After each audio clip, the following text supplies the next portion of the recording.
Just hours separate us from what could be a quick sellout for a big Tulsa event. Garth Brooks concert tickets go on sale tomorrow. 2 News anchor Max Resnick shows us what you need to know so you don't miss out. I hope you'll join us for this story and much more, including sports, all new at 6. Russ, back to you.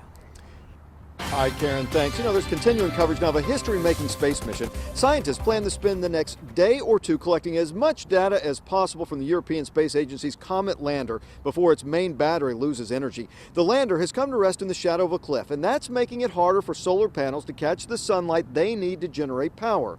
Scientists are waiting to gather as much information about the comet as they can before deciding whether or not to try to adjust the lander. We will keep you posted on that one. Telemarketers are trying to sell you medications. It's happening across the country. It's happening right here in Green Country. 2 News problem solver Jamil Donath has ways that you can avoid being taken.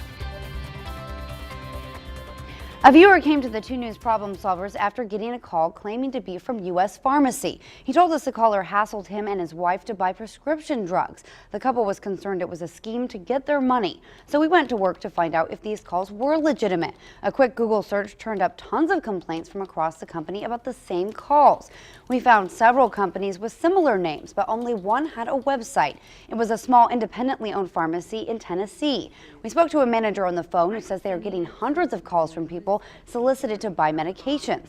But U.S. Pharmacy says it does not sell products over the phone or online. U.S. Pharmacy filed a complaint with the Federal Communications Commission. If you get a call from anyone claiming to be from a company trying to sell you something, first find out if the company exists. If it does, make sure the caller actually works for that business. Jamil Donath, 2 News works for you. Jamil, thanks. New at 5, a major milestone for Tulsa. The Tulsa Botanical Garden broke ground today on the first part of its master plan. The A.R. Mary Louise Tandy Floral Terraces will include elements of Tulsa's classic Art Deco style. Organizers say the new garden will also be an important educational tool. When we open this garden, there's going to be thousands of people who are going to be able to come see the splendors and the beauty of what we're doing and learn about plants and start to understand the role that botanic gardens play in our everyday lives of teaching us about plants and what we can do with them and how important they are.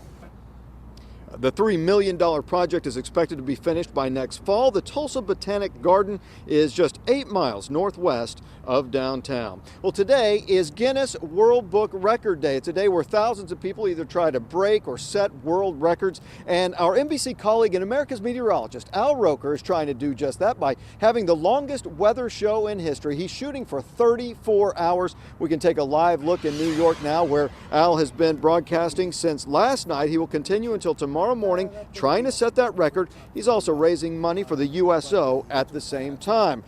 Brett, do you think you might be able to pull off a stunt like that here in the future? Oh, sure, why not? And for a good cause too, Russ. And it might even be easier than trying to figure out this weekend forecast, because this is a tough one to pin down. Here's a couple of scenarios that I think are going to play out. Saturday, the snow will stay to the north over Kansas, east central Kansas, west central Missouri. There might be 2 to 4 inches of snow in places like Emporia, Kansas, Kansas City, over toward Columbia, Missouri, Springfield, Missouri would even be into the snow. For us, we'd have a little light mix of rain and sleet. And then Sunday, will it snow? Yes, I think we will see snowflakes in the air on Sunday here in Green Country, but it could be anything from flurries to some accumulation. We'll try to pin down at least one scenario that I think will most likely play out here on Sunday.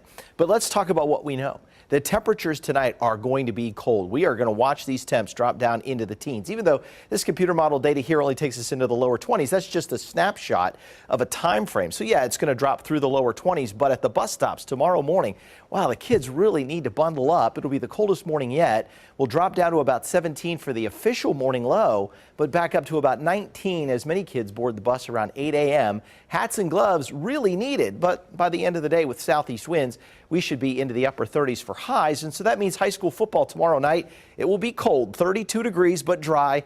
By 10 p.m., our temperature down to 28 degrees. So for high school football, it looks like it's just a dry, cold night. Then Saturday, here's the surface setup. We've got this little inverted trough moving through here. So a little backwards low pressure area stretches up into east central Kansas, west central Missouri. That's a swath of snow there. And you can see that band of snow stays right on the Kansas-Oklahoma border. So Independence and Coffeyville could have just a little dusting, but for the most part, this snow misses us. Then Sunday, a little disturbance races out here into central Oklahoma into north central Oklahoma, and so we could have some light flurries or snow in that very little light white band here you can see from Tulsa up to the Kansas border, and also a little bit possible around Interstate 40 here later in the day on Sunday. So there's the Saturday band. Look at that. That is about 6 inches of snowfall there. Goes to about 2 to 4 here in west central Missouri.